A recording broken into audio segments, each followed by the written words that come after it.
Hello dear students, मैं Brijbhushan and welcome to super Shiksha education that evolve you. और यहाँ हम शुरू कर रहे हैं क्लास 9 साइंस और चैप्टर नंबर 8 जिसे हम शुरू कर रहे हैं गति यानी कि मोशन। क्या होती है गति? जनरल भाषा में, नॉर्मल भाषा में हम सब लोग इसे बहुत अच्छी तरीके से जानते हैं कि जब कोई वस्तु मूव करती है, एक जगह से दूसरी जगह पहुंच जाती है, तो हम कहते हैं कि गति है, यानी कि उसमें मोशन है। तो इसी टॉपिक को इस चैप्टर में हम बहुत डिटेल से समझेंगे। सबसे पहले इंट्रोडक्शन देखते हैं कि इस चैप्टर में हम क्या क्या पढ़ने वाले हैं। टॉपिक्स जो इस चैप्टर में हम कवर करेंगे: वस्तु की अवस्थाएं यानी स्टेट्स ऑफ ऑब्जेक्ट्स, जिसमें है विराम अवस्था रेस्ट स्टेट, गति अवस्था यानी मोशन स्टेट्स, भौतिक राशियां यानी फिजिकल क्वांटिटीज़, मात्रक प्रणाली यानी सिस्टम ऑफ यूनिट्स, दूरी और विस्थापन यानी डिस्टेंस एंड डिस्प्लेसमेंट्स, चाल और वेग यानी स्पीड एंड वेलोसिटी, औसत चाल तथा औसत वेग यानी एवरेज स्पीड एंड वेलोसिटी, एक समान गति और असमान गति यानी uniform and non uniform motions, and त्वरण यानी एक्सीलरेशन। ये सारे टॉपिक्स हम इस चैप्टर में कवर करने वाले हैं। ठीक है, तो शुरू करते हैं। सबसे पहले हम देखते हैं वस्तु की अवस्थाएं यानी कि states of objects. States of object, जब हम केमिस्ट्री के चैप्टर पढ़ रहे थे, पदार्थ यानी मैटर के बारे में हम जब पढ़ रहे थे, तो वहाँ हमने पदार्थ की 3 अवस्थाओं को पढ़ा था: ठोस, द्रव, गैस, यानी सॉलिड, लिक्विड और गैस के बारे में। ये हमें याद है। ठीक है, और अब जब हम भौतिक विज्ञान यानी फिजिक्स में वस्तु की अवस्थाएं पढ़ते हैं, केमिस्ट्री में हमने वहाँ पढ़ी थी पदार्थ की अवस्थाएं, अब यहाँ भौतिक विज्ञान यानी फिजिक्स में हम पढ़ते हैं वस्तु यानी ऑब्जेक्ट की अवस्था। तब हम कहते हैं कि वस्तु की 2 अवस्थाएं होती हैं। एक होता है विराम अवस्था यानी रेस्ट स्टेट, और दूसरी जो होती है वो होती है गति अवस्था यानी कि मोशन स्टेट। एक एक करके इन दोनों अवस्थाओं को हम समझेंगे। वैसे हम नॉर्मली जानते हैं विराम यानी जब कोई वस्तु यानी किसी ऑब्जेक्ट का जो प्लेस है यानी कि जो उसकी पोजीशन है वो फिक्स हो, वो अपने पोजीशन से मूव ना करे, तब हम उसे कहते हैं कि वो विराम अवस्था में है। गति अवस्था यानी मोशन स्टेट हम कब कहते हैं?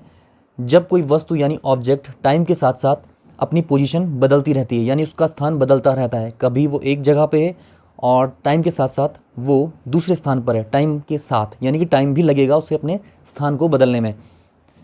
तो सिंपल शब्दों में कहें, जब कोई वस्तु अपना स्टेट यानी कि अपना स्थान नहीं बदल रही है और एक फिक्स पोजीशन पे है, तो वो विराम अवस्था में है। जब कोई वस्तु लगातार टाइम के साथ अपनी पोजीशन को बदल रही है, तो हम कहेंगे कि वो गति की अवस्था में है।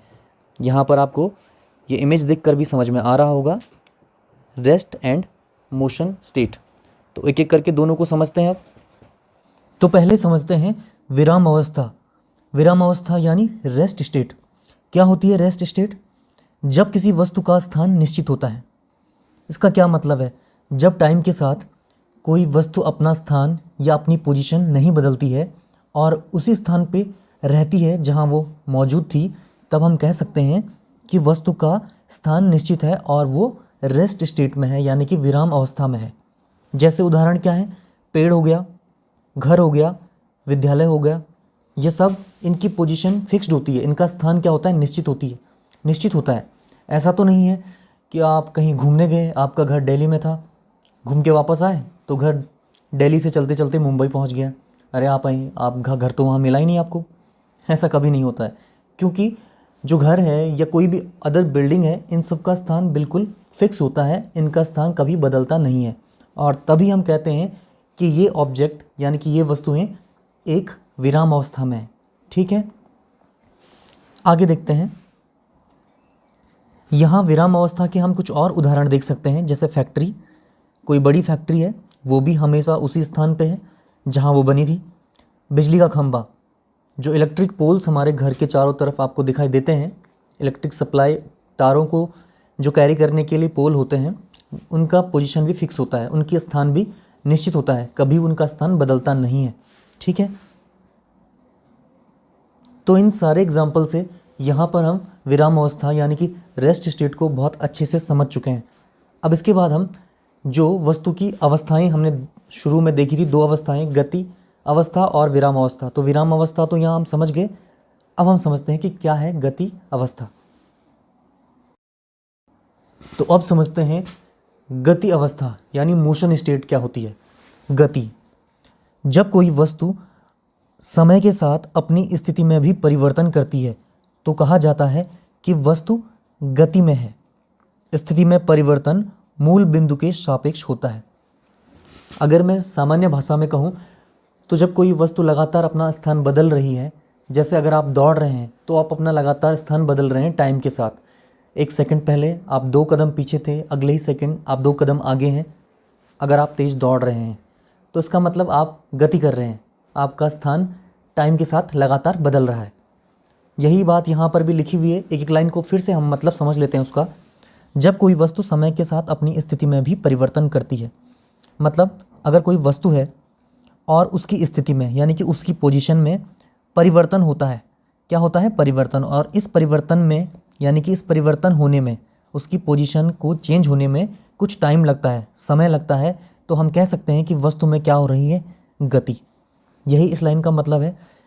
आगे जो अगली लाइन लिखी है अलग से, स्थिति में परिवर्तन मूल बिंदु के सापेक्ष होता है। यानी कि जब हम बोलते हैं कि किसी वस्तु ने अपना स्थान चेंज कर लिया है, अपना स्थान बदल लिया है, तो उसके लिए हम किसी एक फिक्स्ड चीज़ का सहारा लेते हैं उसकी स्थिति को बताने के लिए। इस लाइन को आप एक एनिमेशन से समझिए। यहाँ पर ये देखिए, एक पेड़ है, एक ट्री है और सामने से उसकी कार खड़ी है। ठीक है, उसके सामने कार खड़ी है। अब इस कार में गति हुई। ठीक है, ये इस प्रकार से ये कार चल पड़ी, पहले पेड़ के सामने से और अब यहाँ आ गई। यानी कि ये पेड़ के सामने थी पहले मौजूद यहाँ, और अब ये इतनी दूर आ चुकी है पेड़ से, तो इसकी स्थिति में परिवर्तन हुआ। और यहाँ अगर हम बोलेंगे तो हम बोलेंगे कि कार पेड़ से आगे निकल गई है, पेड़ से दूर हो गई है। तो यहाँ पर इस पेड़ की सहायता से हमने क्या बोला? स्थिति बताई कार की। कैसे बताई? पहले स्थिति क्या थी उसकी? पेड़ के सामने। उसके बाद स्थिति क्या हो गई? यानी पोजीशन क्या हो गई? पेड़ से दूर यहाँ। तो यहाँ पर ये पेड़ है जिसके सहारा लेकर हम इस कार की स्थिति को बता रहे हैं। अगर यहाँ पर ये पेड़ नहीं होता तो हम क्या बोलते? हम बोलते ये कार यहाँ थी और अब यहाँ आ गई, यहाँ थी यहाँ आ गई। इससे कुछ भी पोजीशन का पता नहीं चल रहा है कि कहाँ थी और कहाँ आ गई।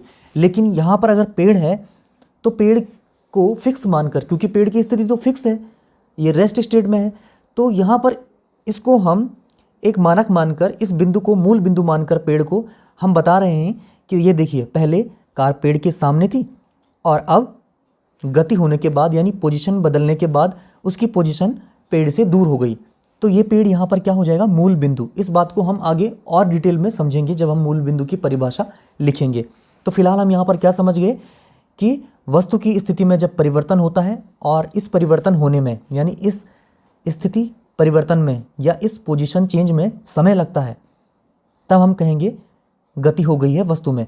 समय जरूर लगेगा। अगर आप कोई छोटी सी भी चीज़ फटाक से, थोड़ी सी भी 1 सेंटीमीटर या उससे भी कम मिलीमीटर दूर भी सरकाते हैं, खिसकाते हैं, तो उसमें भी आपको चाहे 1 सेकंड का कुछ भाग लगे लेकिन समय लगेगा। ठीक है, तो वस्तु की स्थिति में परिवर्तन होता है और उसमें समय लगता है, और इस घटना को हम कहते हैं कि वस्तु में गति हो रही है। और स्थिति परिवर्तन करने या स्थिति परिवर्तन को समझाने के लिए हम जिस बिंदु का सहारा लेते हैं उसे हम कहते हैं मूल बिंदु। आगे देखते हैं। अब यहाँ हमारे पास गतिशील वस्तुओं के कुछ उदाहरण हैं जिससे हमें पता चलता है कि कौन सी वस्तुएं गतिशील हैं। जैसे उड़ते हुए पक्षियों की गति। ये देखिए, ये लगातार अपनी पोजीशन बदलते रहते हैं, एक एरिया से दूसरे एरिया में पहुंच जाते हैं उड़कर। कार की गति, रोड पर कार चलती है, अपनी स्थिति बदलती रहती है एक शहर से दूसरे शहर, तो हम बोल देते हैं कि कार यहाँ से वहाँ यानी कि इस बिल्डिंग से उस बिल्डिंग तक पहुँच गई। ठीक है। धमनियों एवं शिराओं की गति। धमनियों एवं शिराओं में रक्त की गति। जो रक्त धमनी और शिराओं में, हमारे शरीर में नलियाँ होती हैं 2 प्रकार की, जिन्हें हम कहते हैं धमनी और शिराएँ, जिनमें ऑक्सीकृत और अनऑक्सीकृत रक्त बहता है। यानी कुल मिलाकर हमारे शरीर में कुछ नलियाँ होती हैं जिनमें ब्लड बहता है। ठीक है, जिन्हें हम कहते हैं धमनी और शिराएँ। ये बेसिक है, आपको जानते हैं या हम इसे पहले से जानते हैं। इनमें जो रक्त बह रहा है हमारे शरीर में धमनी और शिराओं में, वो भी क्या है? गतिशील है, मोशन स्टेट में है। आगे देखिए, दौड़ते हुए बालक की गति। ये एक और उदाहरण है। कोई बालक अगर दौड़ रहा है, जैसे हमने शुरू में देखा था, तो वो भी क्या है? गति की अवस्था में है। तो उड़ते हुए पक्षी हैं, कार हैं, मनुष्य के शरीर में जो धमनी शिराएँ हैं उनमें जो रक्त बह रहा है, और कोई बालक अगर या कोई व्यक्ति अगर दौड़ रहा है, तो ये सब क्या है? गति के उदाहरण हैं। इसके अलावा और हम क्या देख सकते हैं? हमारी जो बुक में है उदाहरण, वो क्या है? जैसे मछलियों का तैरना।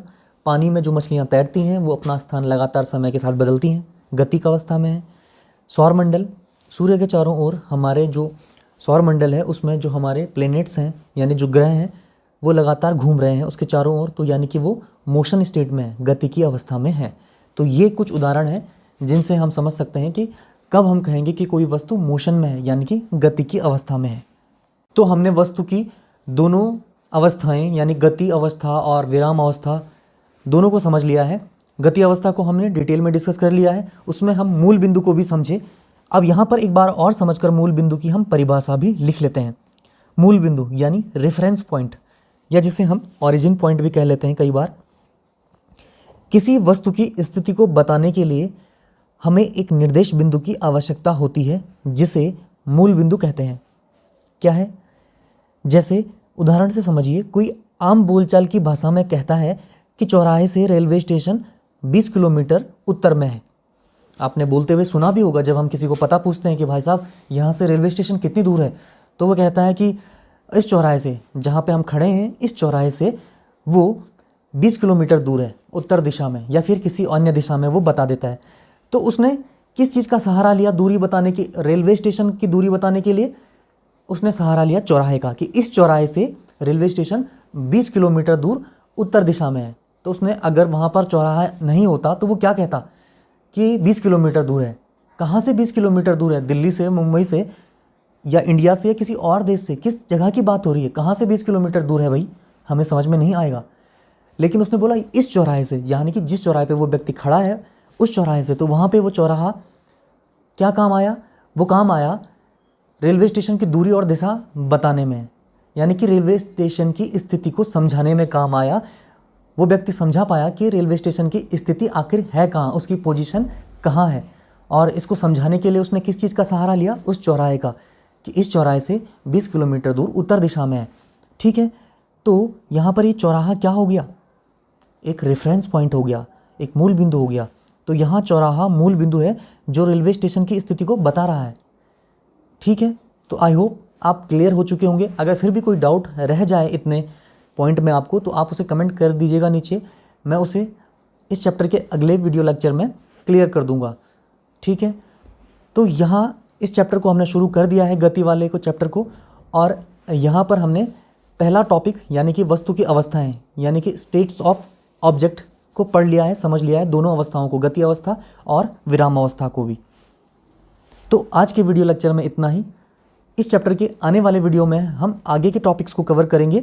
तब तक के लिए आप पढ़ते रहें और लेते रहें सुपर शिक्षा। Thank you.